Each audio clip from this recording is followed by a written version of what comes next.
There's a reason this breathing technique was forbidden, because it doesn't just calm your nerves, it tears open the walls of reality. You were never meant to find it, never meant to use it. But somehow, here you are. This is not wellness. This is a gateway, a sacred method buried by mystics, hidden from the masses, because it grants you access to other realities, not dreams, not fantasies, but realms as real as this one. In this video, you'll uncover the breathing code that dissolves the illusion and awakens the explorer within. So before we begin, pause, sit still, take a deep breath, then subscribe and comment. I'm ready to cross. Because the crossing begins now. They told you that breathing is automatic, involuntary, safe. But that's a lie. Because hidden beneath the simplicity of breath is a secret so powerful it had to be silenced.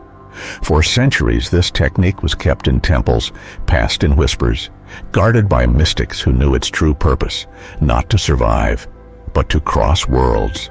This is the forbidden knowledge, the one thing they never wanted the masses to rediscover.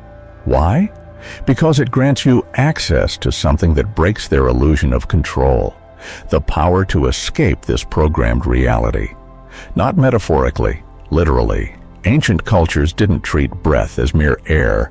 They called it spiritus, prana, qi, the bridge between flesh and the formless.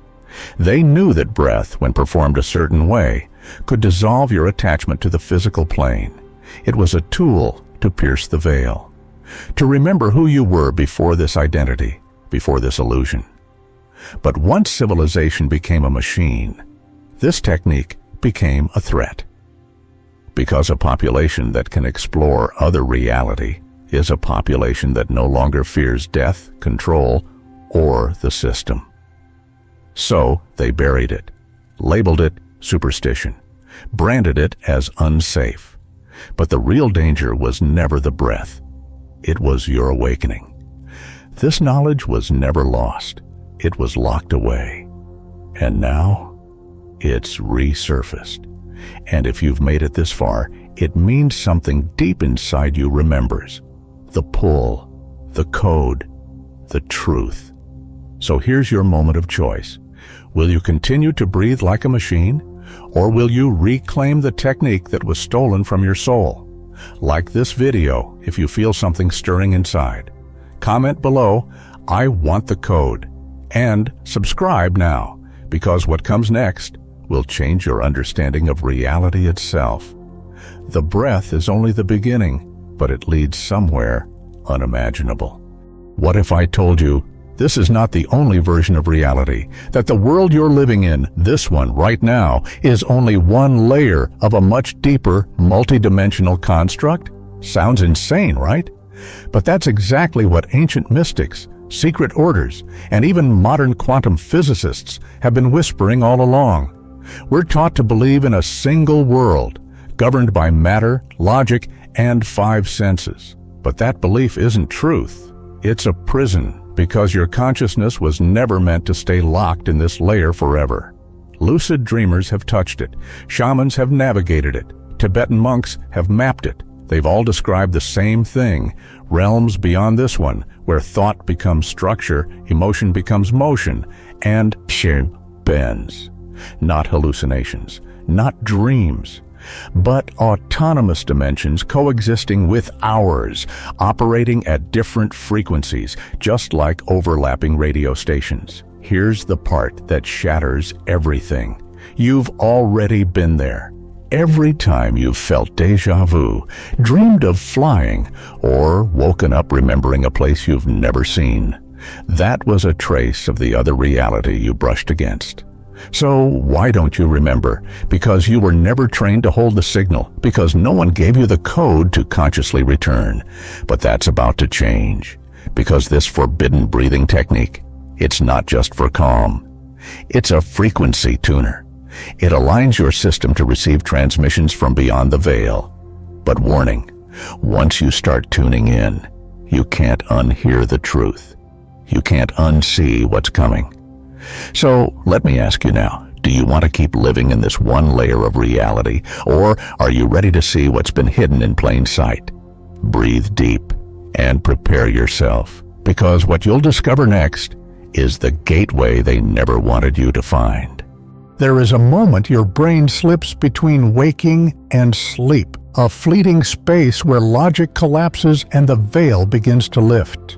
It's called the hypnagogic state, and it is the most dangerous and sacred moment in your entire 24 hours. Why dangerous? Because in that moment, you are most free. Why sacred? Because this is where reality becomes liquid. In hypnagogia, the rules of physics fade. Your thoughts morph into sound. Your emotions shape visions. You're not dreaming yet, but you're not fully here either. You are standing at the gate between worlds. This is the exact space mystics have targeted for thousands of years. They didn't chase sleep. They learned how to linger at the edge. Yogis called it Turiya, the fourth state of consciousness.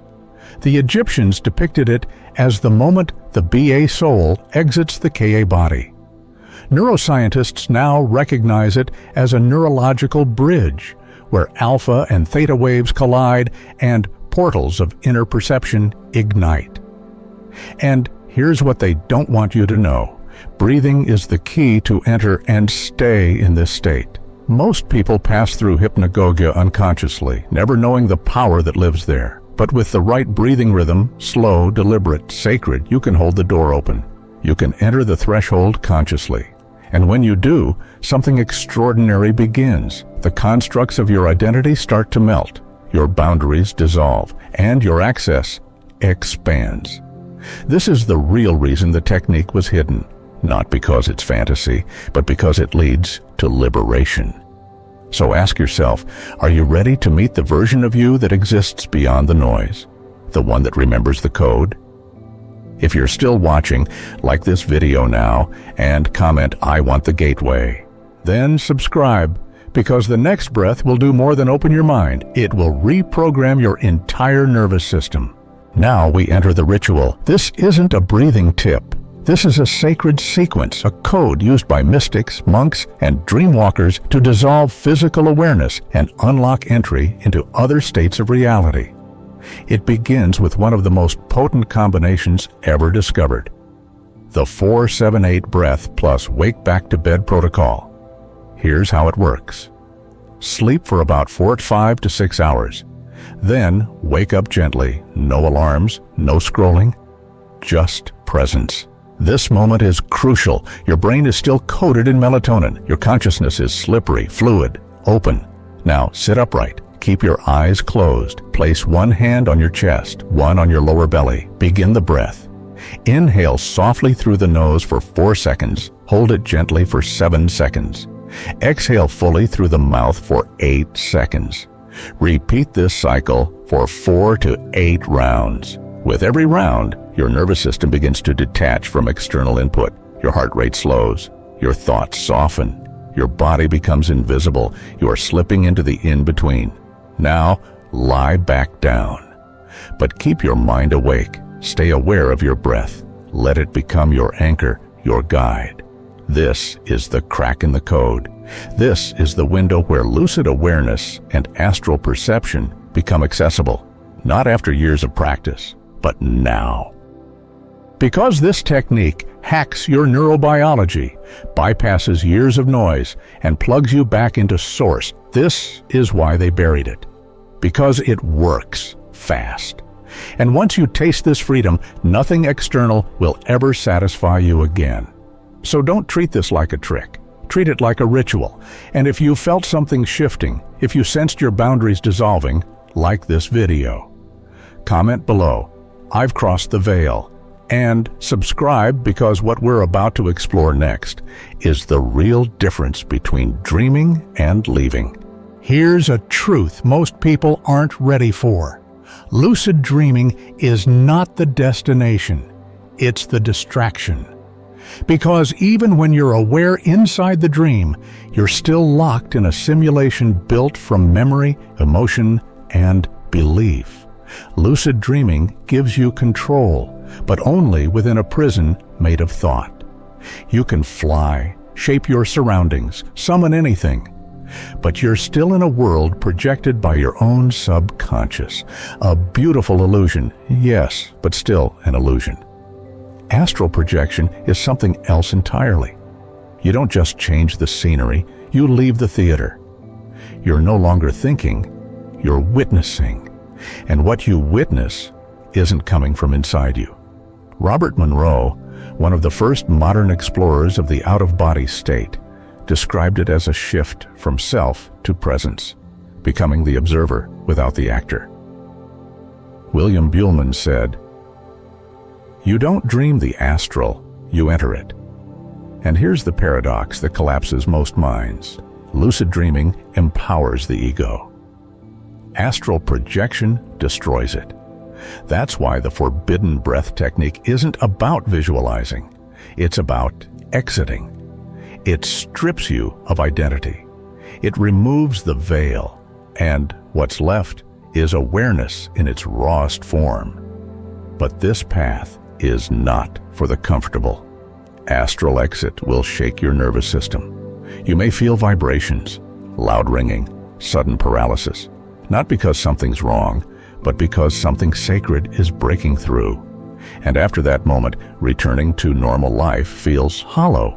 Not because life lost meaning, but because now you've seen what's beyond meaning. So ask yourself, do you want to master your dream or escape the illusion entirely? Because what comes next will reveal whether this waking life is truth or just another dream you haven't realized you're trapped inside.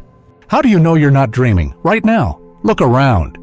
Everything feels solid, stable, predictable. But that's the trap, because dreams feel real until they collapse, and some never do. There's a reason advanced lucid dreamers, mystics, and astral travelers practice something called a reality check. It's not about doubting life, it's about piercing the simulation, and the most powerful check isn't visual, it's respiratory. Here's how it works. Close your mouth, pinch your nose. Now try to inhale. In waking life, it stops. But in dreams, you'll breathe right through, effortlessly. Because the dream doesn't obey the laws of biology, it obeys you. But here's where it goes deeper. In certain lucid loops, even that test can fail. You'll pinch your nose and still not wake up. Why? Because your belief overrides your biology. That's why the breath isn't just a check. It's a tuning device. Start using it daily. Breathe slowly. Listen. Feel. Ask. Is this breath coming from my body or from something observing the body? When your awareness begins to detach from the inhaler, you're already slipping through dimensions. In neuroscience, they call this a dissociative threshold.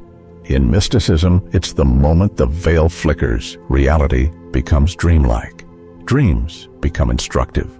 One man spent 3 weeks trapped in a looping lucid dream, unable to wake. It wasn't until he sat, closed his eyes, and focused on his breath that he shattered the illusion.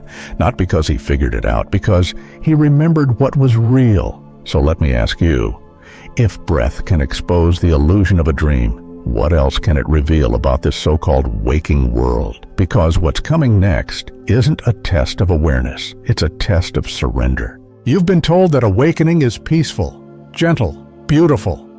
But that's a comforting lie. Because once you begin leaving this layer of reality, nothing ever feels the same again. You might think you're chasing enlightenment. But the moment your breath breaks the veil, what you're really chasing is your own destruction. Not of your body, but of everything that kept you small. Astral exit doesn't feel like flying. It feels like being ripped open. The moment your consciousness pulls free, your nervous system begins to shake, literally. Vibrations ripple through your spine. Your ears ring like thunder in a vacuum. You may feel frozen, pinned to your bed, unable to scream. This isn't fear, it's the ancient memory of divine separation. You're not hallucinating. You're remembering how to become immaterial. This is why breath is the forbidden key. Because it doesn't just calm you, it shatters you. It severs the threads connecting you to the matrix of thought, culture, name, role, story. And when you come back, everything looks the same, but feels alien. The job, the mirror, the conversations, like faded echoes of a place you no longer live in. The people around you won't understand. They'll say you're spacing out. They'll call you weird. But what's really happening is simple. You've shifted your frequency beyond their signal range. You're no longer tuning into the noise. You're listening for the signal beneath it. And the deeper you breathe, the further the illusion dissolves. But crossing this threshold comes with a cost. You'll never again be able to pretend this world is complete. Because what waits next doesn't want you comfortable. It wants you reborn. You've crossed the veil. You've felt the code stir in your breath. But here's the truth that separates the wanderers from the awakened. One experience doesn't change your life. Repetition does. This technique is not a one-time key. It's a doorway that reopens every time you choose to step through. Every morning you breathe with intention, you're telling the universe, I remember. Every night, you align your breath with stillness.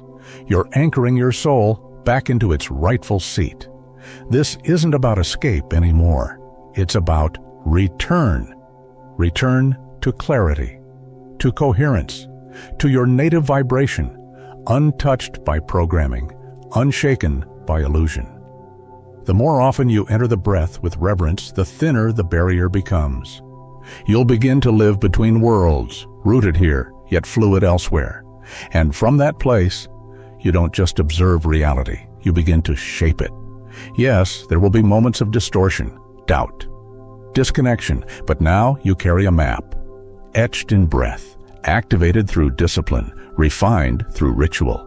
This is how transformation happens, not with noise, but with the quiet rebellion of a soul who decides to breathe differently every single day. And as your nervous system recalibrates, as your energy aligns, as your presence deepens, you'll stop asking what's real, because you'll be the answer. And when the next doorway calls, you'll be ready, not to visit, but to reside. Take one more breath, not to survive, but to remember. Because now, you know, the world you were told to believe in was only one thread in a much vaster tapestry. And your breath. It's not just oxygen, it's the ancient language of return. You've glimpsed what few dare to see. You've felt the pull beyond the veil, and that pull will not leave you. Because something inside you has awakened. So if this transmission stirred something deep, like this video, subscribe to Mystica Nexus and comment below, I am no longer asleep. Your journey is only beginning, because in the next video, we dive into the breath that doesn't just open dimensions, it commands them.